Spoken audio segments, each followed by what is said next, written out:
Can I ask you a question? Hell, you got to ask me. Mr. Stawicki, the one you got the questions for. How come you ain't never liked me? Like you? Who the hell said I got to like you? What law is there say I got to like you? Want to stand up in front of my face and ask a damn fool-ass question like that? Talking about liking somebody. Come here, boy, when I talk to you. Straighten up, goddammit. I asked you a question. What law is there say I got to like you? None. All right, then. Don't you eat every day? Answer me when I talk to you. Don't you eat every day? Yeah. Nigga, as long as you in my house, you put a sir on the end of it when you talk to me. Yes, sir. You eat every day. Yes, sir. Got a roof over your head. Yes, sir. Got clothes on your back. Yes, sir. Why you think that is? Because of you? Hell, I know it's because of me. But why do you think that is? Because you like me? Like you. I go out of here every morning. I bust my butt putting up with them crackers every day because I like you. You're about the biggest fool I ever saw. It's my job.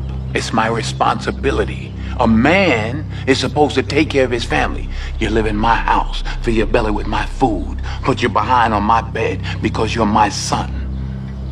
Because I like you, because it's my duty to take care of you. I owe a responsibility to you.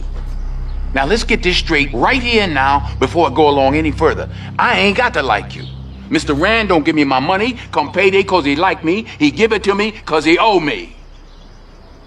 Now I don't give you everything I got to give you. I give you your life. Me and your mama worked that out between us, and liking your black ass wasn't part of the bargain. Now don't you go through life worrying about whether somebody like you or not. You best be making sure they're doing right by you. You understand what I'm saying? Yes, sir. Then get the hell out of my face and get on down to that A&P.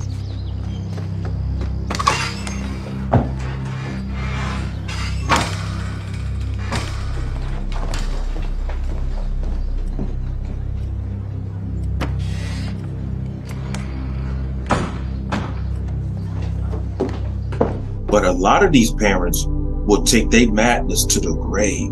That's just like that movie, Fences. A lot of people thought that the man was really teaching his son something, liking your ass wasn't part of the bargain.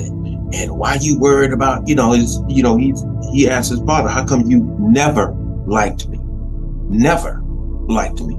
So he's basically telling his father, as long as I've been on this planet, you have treated me in a way to where not only don't you love me, but you don't like me as a human being.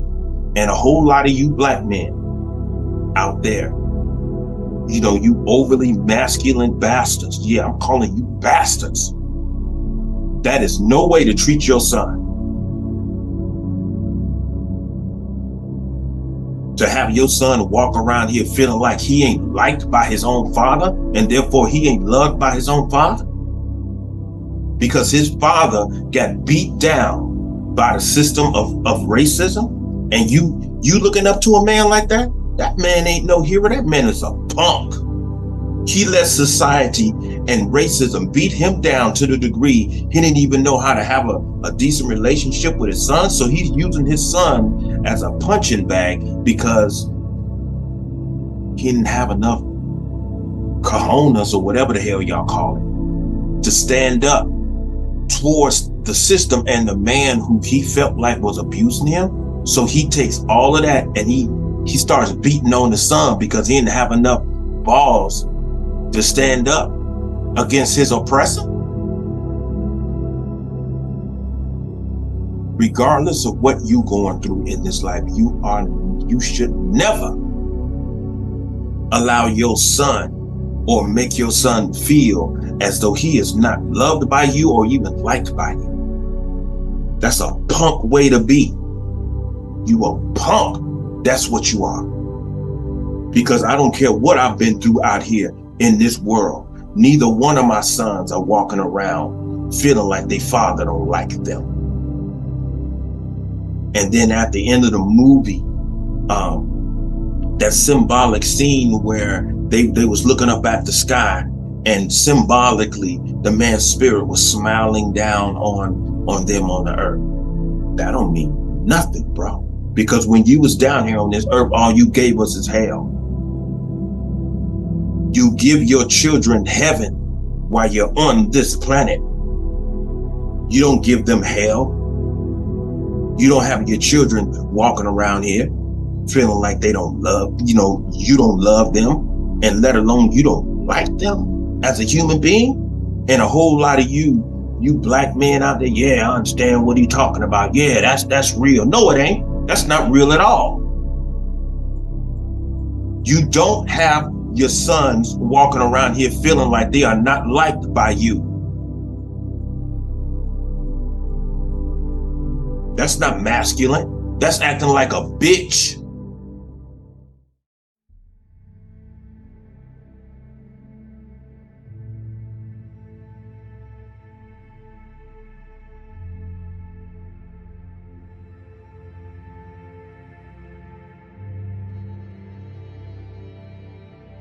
I would say obviously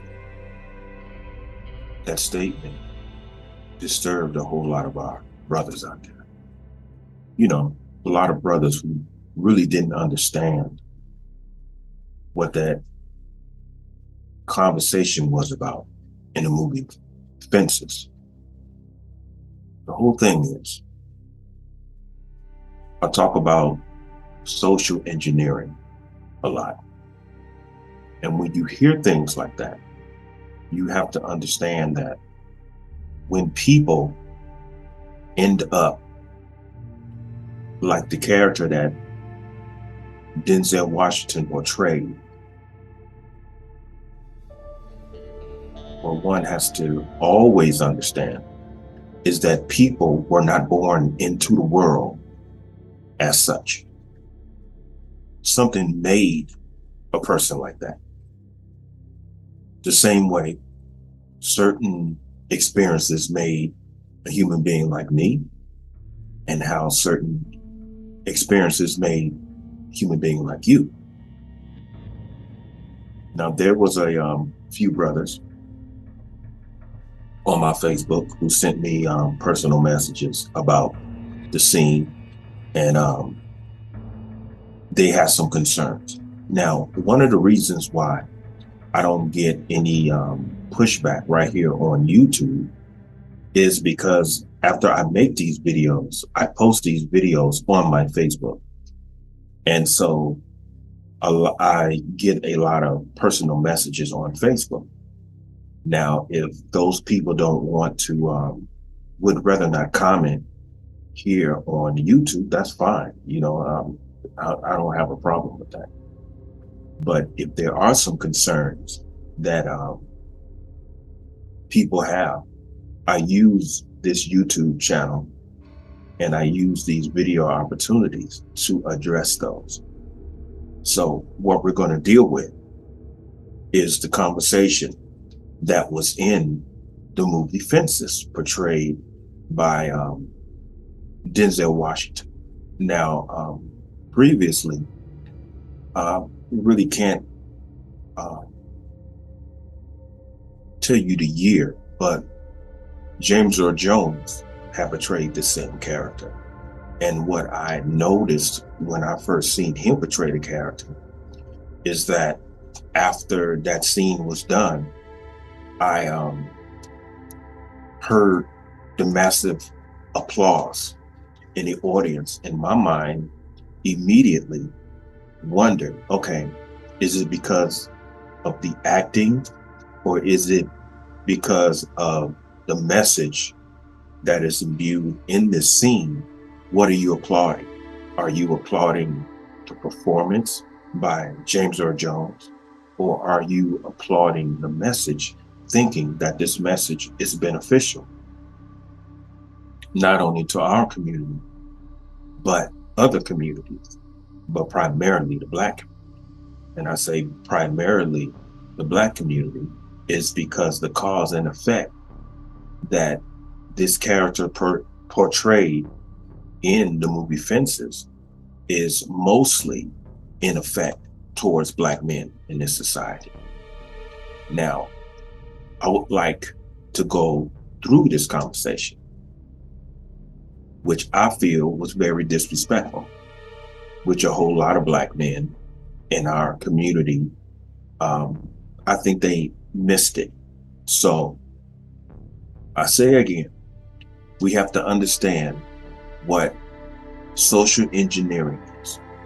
We have to also understand the laws of cause and effect and how it affects your emotions and how it affects your psychic, how it affects your intelligence, how it affects the person. So what I did, I took down some notes. And so we're going to go down these notes. Now, of course, his son says,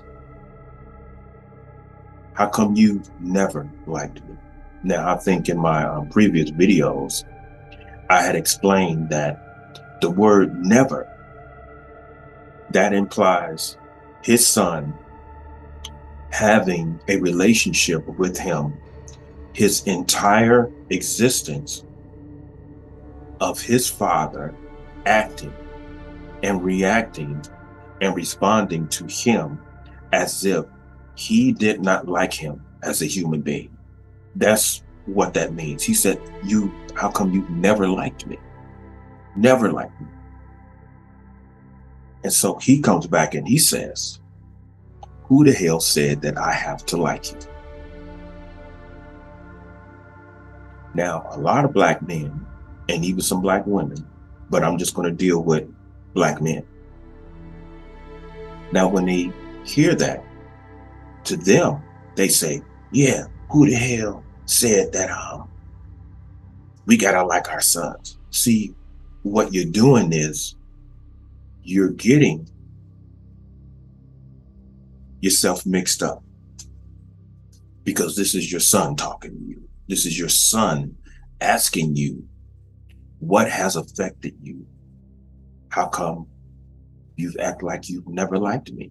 So you're dealing with a father who has been affected by the systematic racism in the economy.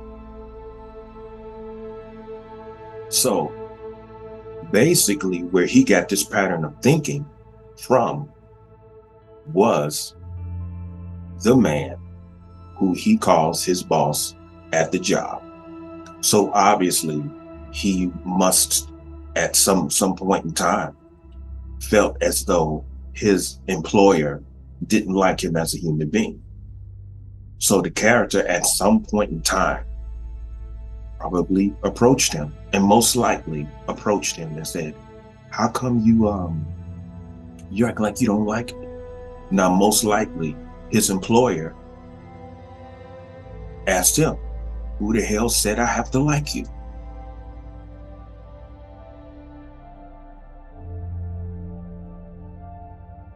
And then as the conversation goes on, he says, straighten up, goddammit. What law is there that say that I have to like you? See, that's the employer talking to this character. Okay? We're dealing with economics and personal feelings.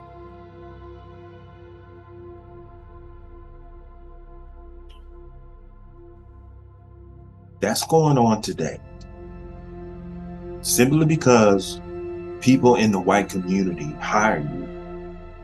They're hiring you because of your qualifications, not because they like you. It's just plain and simple. This is the reason why they ask for resumes. They don't like you. They don't have to like you. This is business. I have a business to run. You're just a number to me. I'm not hiring you because I like you. I have no interest in building a friendship with you. My primary objective is to build and to maintain a business that I'm running. That's it. That's it. Your employer doesn't have to like you. And obviously, this is what his employee told him. And in effect, he brought that to his son. So straighten up, goddammit.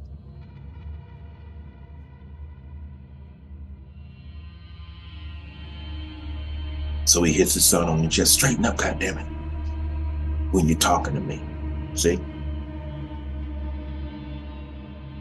Study your history. That's exactly the way the oppressors imposed themselves on our earlier black men. That's how they acted.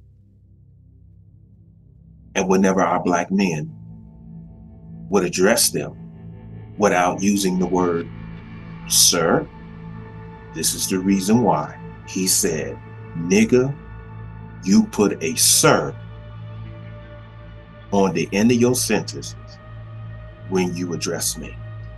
That's where it comes from. Everything that he was saying to his son, his oppressor said to him. This is why you can't get caught up in your emotions and the ego and the pain and all of those things. You have to really observe, because men like this are made by the effects of social engineering by way of the economic system and white racism. And if you see me looking over, it's because I have some notes. And like he asked him, you eat every day, you have clothes on your back, not because I like you, because I have to hire you because of the Integration Act. This is where this mentality comes from. Didn't I give you a job? Haven't I put you in a position to where you can feed your family, put clothes on your back and your wife's back and all of these things?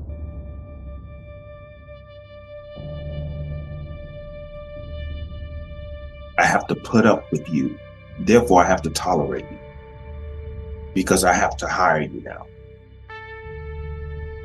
This is the white employer talking to the black employee. That's what that is.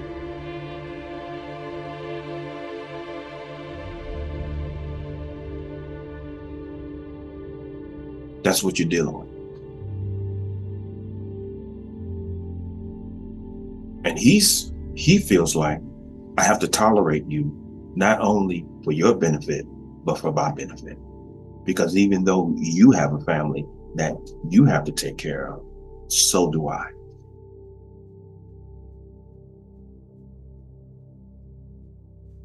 So you work for me to take care of your family. And I have you here to help me take care of mine. But I don't have to like you. That's what it's about. When he said, let's get this straight right here and right now, I ain't got to like you.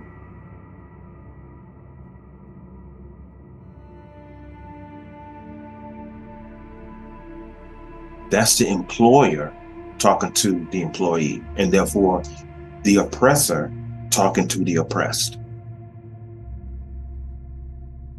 But he's using this language to talk to his son because he's been a conquered man. He's been conquered. He's been hurt. And instead of him having enough intelligence and will to stand up to his oppressor and demanding that his oppressor find a better way to express himself while he's talking to him, he sat there and he took it. And so that affected his ego. And so simply because he didn't have enough courage to speak to his oppressor. And because he felt like he couldn't, because he had to take care of his family, he held all of that on the inside and he dumped it on his son. That's what my previous video mentioned. He didn't have enough balls to stand up to his oppressor, so he took it out on his son. That's why he did that. You have to understand the conversation. When you're looking at the movie, you have to understand you're dealing with a man who has been affected.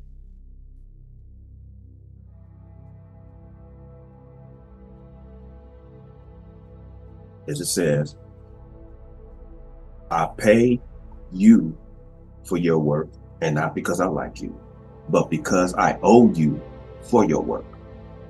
This is when he said, the man pays me because he owes me. Right. Not because he likes you. He pays you because he owes you. And he's going to do that because he has to take care of his family as well. Okay? He has to do that.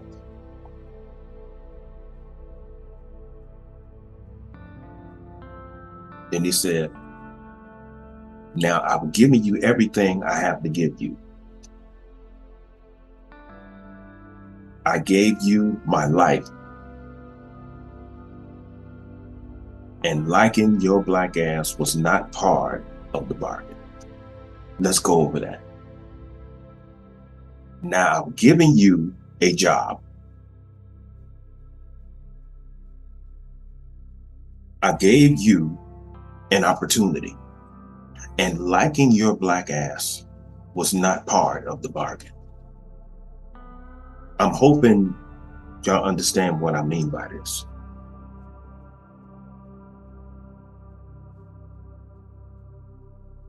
This man was so affected by institutional racism that it affected him in such a way where he took everything, he internalized everything in a way that where he pretty much lost himself. Now, a lot of you black men out there saying, I understand what he's talking about. You know, what he's talking about was true. Some of the things that he said, you can't go through life being concerned if people like you or not. And if there's anyone who understands that, I sure in the hell do. And I've been mistreated pretty much all my life, especially out here in this economic system out here in Las Vegas, where you have two communities out here against black men. You have the white community who will hire you because of your qualifications in order to keep their institution going. But the Hispanic community, if they are in any position of management, they're not going to hire you. Period. Because all they care about is their own people. Now, most people may say that's wrong. No, because black people feel the same way. Now, I don't have a problem with people looking out for their own community, but I think that it's wrong for you to not hire somebody just simply on the basis that they're not Hispanic. That's where I have a problem. However, but when you have a people who work themselves into positions to where they can insidiously discriminate against people who are not of their community, sometimes this is what you have to deal with, because I dealt with it when I was working at the Rio back in the kitchen for, I would say, 8 years. I was the only black man in the entire department. And when I first got there, a lot of people were saying, he's not going to last, because most black men who got into that particular department. The Hispanics ran them out of there. But I hung in there and I dealt with it for 8 years until I left. So it is possible.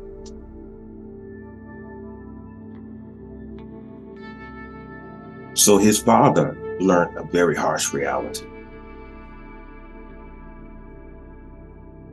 I'm referring to this character. He learned a very harsh reality. And the harsh reality is, don't go through life being concerned about if people like you or not, like you or not. You just make certain that people are doing right by you.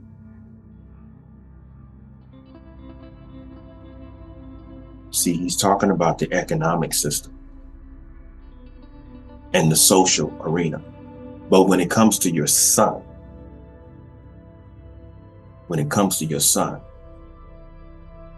it is dead wrong for you to treat your son in a manner that your son feels as though his father don't like him as a human being. And I will never back away from that. Never. I will never back away from that. Never. We have to create intelligent young men and not angry young men. We want to continue to create human beings and not monsters. So my point is to Black men, during our struggle out here dealing with this society and this racism, we have to be very attentive to how everything affects us, not only emotionally, but intellectually. And we have to make certain that we understand the categories that it goes in as far as the way that we perceive things. You have to understand, you have to be able to intellectually separate the two from one another to the degree that you won't end up talking to your son in that manner because you didn't have enough courage to stand up for yourself against someone who you felt was disrespecting you or oppressing you. Because when you don't stand up for yourself and you let people push you around and hurt you, and then you go home to your son and you take it all out on him, that is dead wrong. And that's all that happened in that movie. And you can't tell me that that man had all of his, how can I say this? Like most people would say, marbles. Here's a man who was slowly deteriorating, and his hurt and his frustration has started consuming him to the degree he started building a wall around his house to keep death out. Now, you mean to tell me that's normal? That's not normal at all. A man who is affected by a hell-ridden society can only bring hell to his own home. And that's all he did. That's all he did. I know what he did with his wife, but I'm only concerned about the son.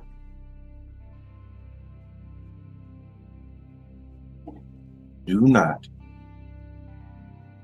have your sons walking around feeling and thinking that their father don't like them. I don't think a lot of you understand how very important it is to understand the distinction between liking and loving.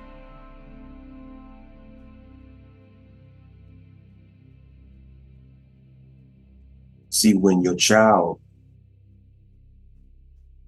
thinks that you don't like them as a human being, and when they say, how come you never liked me? It means I have not done anything in the past to provoke you to feel this way towards me. What have I done? So this is the reason why he asked them, why? How come you never liked me? So in other words, what have I done to deserve the treatment that you have always given me? And obviously, he wasn't really able to answer him, because through that whole conversation, all I heard was the conversation that he had with his oppressor. And he took that conversation and he put himself in the position of the oppressor, and he put his son in the position of himself. That's what that conversation was about. You have to understand how things affect you. Now, when I was suffering the abuse that my father put me through, you know, the psychological and the emotional abuse, I knew that it was wrong. And due to the fact that I knew that what was happening to me was wrong, obviously, I had righteousness sitting up in me for a time coming of when I had my children.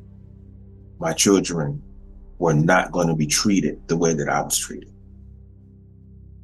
It is the same thing. When you brothers go out there and you go through hell out there, you don't bring hell home to your family. Because if you say it's wrong, what you're going through out here in this system, then when you go home, that's supposed to be a place of rest and peace of mind. It's supposed to be your heaven. You're not supposed to bring the hell that you deal with out there home, because it only means that you lost. You're a loser. Even when you're going through the hell out there, a man who is able to still come home and not bring that hell with him, that makes him a winner. When you're able to suffer abuse and not abuse others, that makes you a winner.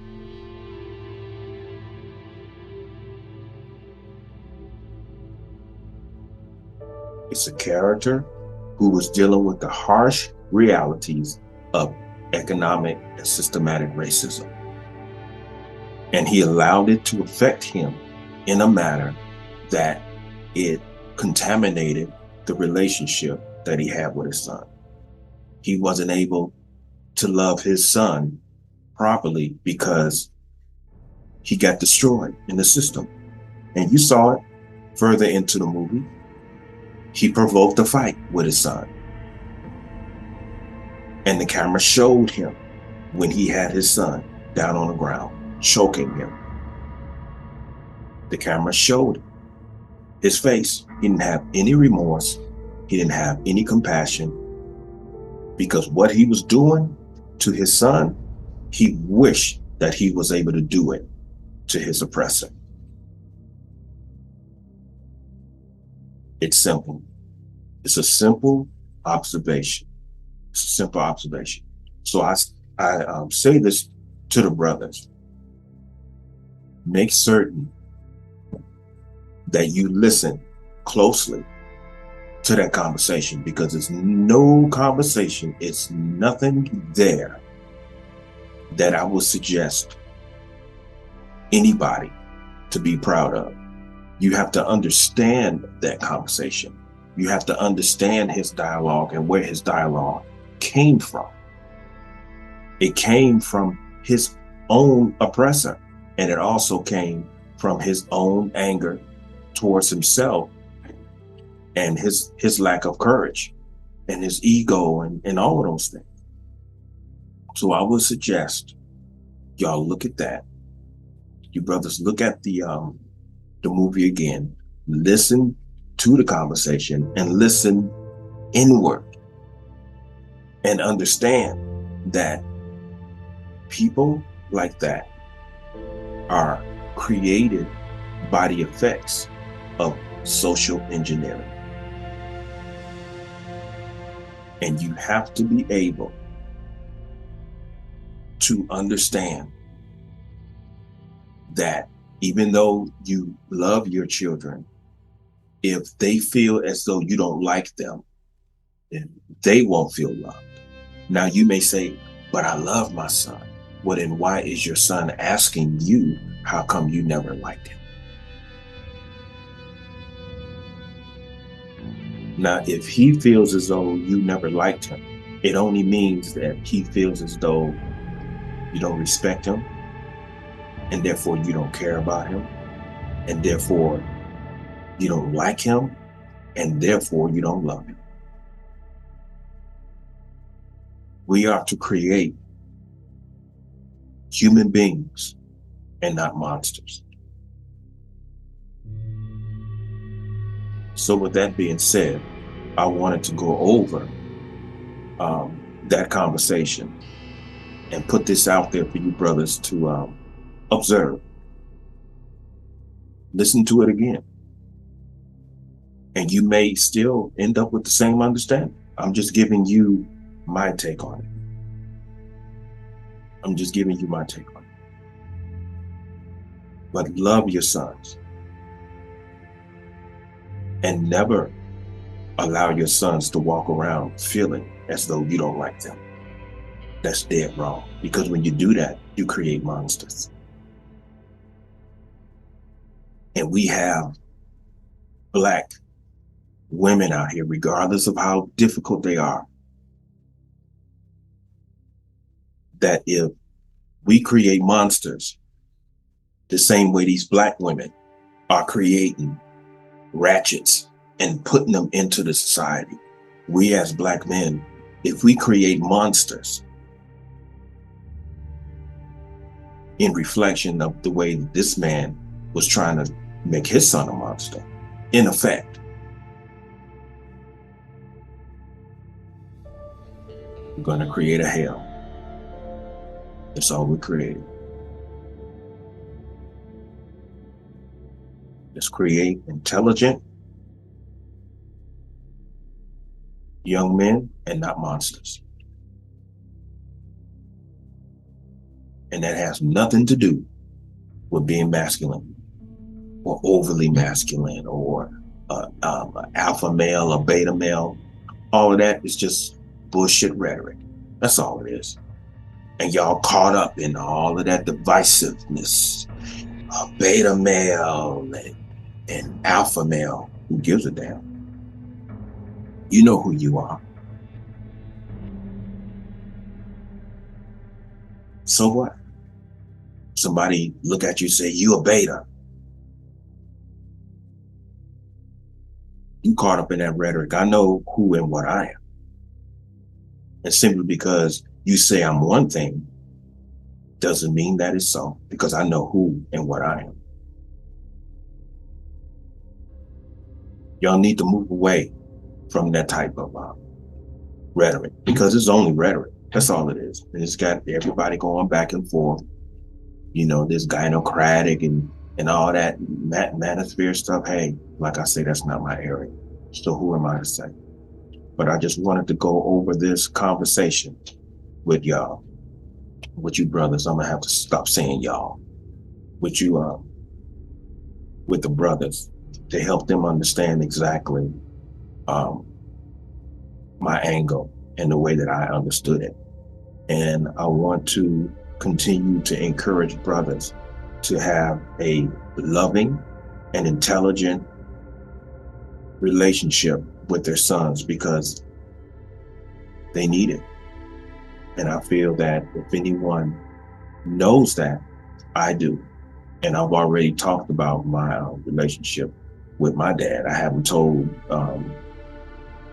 the world everything, because it's just so much.